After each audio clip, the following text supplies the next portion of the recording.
રાજકોટ લોધિકા સહકારી ખરીદ વેચાણ સંઘની આગામી 8 સપ્ટેમ્બરે યોજાનારી ચૂંટણીને લઈને રાજકીય ગરમાવો પરાકાષ્ઠાએ પહોંચ્યો છે.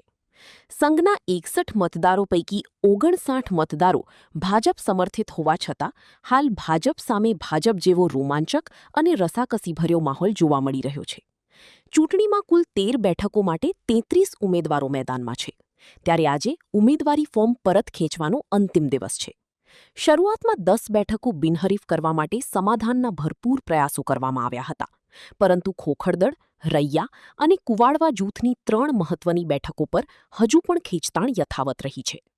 3 બેઠકો પર ઉમેદવારો ફોર્મ પરત ખેંચવા માટે તૈયાર ન થતાં ભાજપ દ્વારા ડેમેજ કંટ્રોલની કવાયત તેજ કરવામાં આવી છે, જેમાં પ્રદેશ કક્ષાએથી પણ મામલો થાળે પાડવા માટે સમાધાનના પ્રયાસો કરાયા હોવાનું સામે આવ્યું છે.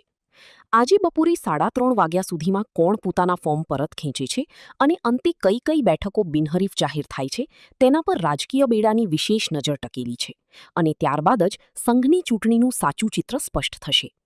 રાજકોટ લોધિકા સંઘની કુલ 15 બેઠકો માટેની ચૂંટણી હતી. એમાં 2 બેઠકો પહેલેથી જ બિનહરીફ થઈ હતી અને 13 બેઠકોના ફોર્મ પરત ખેંચવાની કામગીરી અત્યારે ચાલુ છે અને 6 થી 7 બેઠકો વધારાની પણ બિનહરીફ થઈ ગયેલ છે અને બાકીની જે 6-7 બેઠકો છે એ 3 વાગ્યા સુધીમાં બિનહરીફ થઈ જશે. ચેરમેન પદની હજી કોઈ વાત જ નથી, એ પાર્ટી નક્કી કરશે અને હજી ઘણો સમય બાકી છે.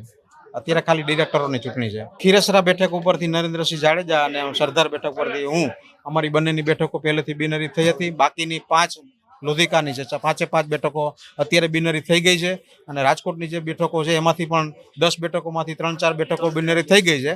બાકીની 5-6 બેઠકો બાકી છે તે 3 વાગ્યા સુધીમાં બિનહરીફ થઈ જશે.